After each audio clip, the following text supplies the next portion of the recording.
Kid Cudi sat down on the Call Her Daddy podcast and detailed testifying against Diddy. Kid Cudi explained that he didn't even want to testify in Diddy's trial, and he was approached by the feds on 2 separate occasions asking him if he would come testify before he ended up being subpoenaed to have to testify in Diddy's trial. Once he received that subpoena, he was like, I have to go testify, and I really don't want to have to do this. He wasn't even sure what to wear to come to testify to trial. He's like, do I wear a suit? And then he's like, no, I'm just going to wear what I already have on for the day. And this is how we saw him arrive to Diddy's trial. But he said once he actually took the stand, it kind of hit him. And he said, I need to do what's right, and I need to stand up for Cassie because I know the horrors that she went through. He explained how he loves Cassie, and Cassie is his friend, and all he ever wanted to see was Cassie do well. He said that after knowing the nightmare that Cassie was living when she was with Diddy, his heart was so happy to see her get married and find the love of her life and then move on to have her children. Kid Cudi was asked how he felt back in 2011 when all of this was happening,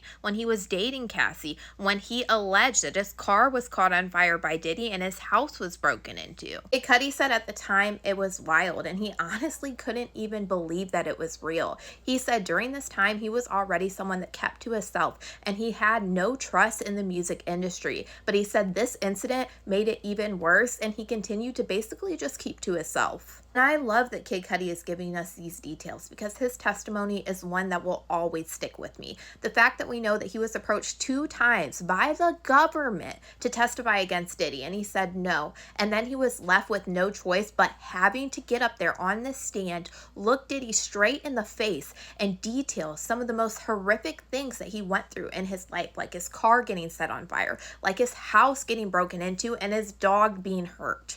But the fact that this man sat there and said that the nerves went away when he was actually up on that stand because it hit him, that he was there to support Cassie, and that made him feel better because he knew the nightmare that she went through and that she lived for many years, was probably the strongest point in this whole entire interview. And he points out that during this time, it just didn't feel like real life because everything was so crazy. Even hearing about it now and the fact that Kid Cudi had to actually testify against Diddy in this huge trial is something to me that doesn't even feel real. But to me, and I'm sure it will feel the same for many of you, this interview where he talks about the situation just shows you how much of an amazing man Kid Cudi is. And Kid Cudi did confirm in this interview that he does talk about the relationship with Cassie and what it felt like in his new memoir. So it's going to be something that I definitely buy and definitely read because I'm curious to see what all he says about this incident back in 2011 in this memoir. But for now, y'all let me know what you guys think about all this in the comments.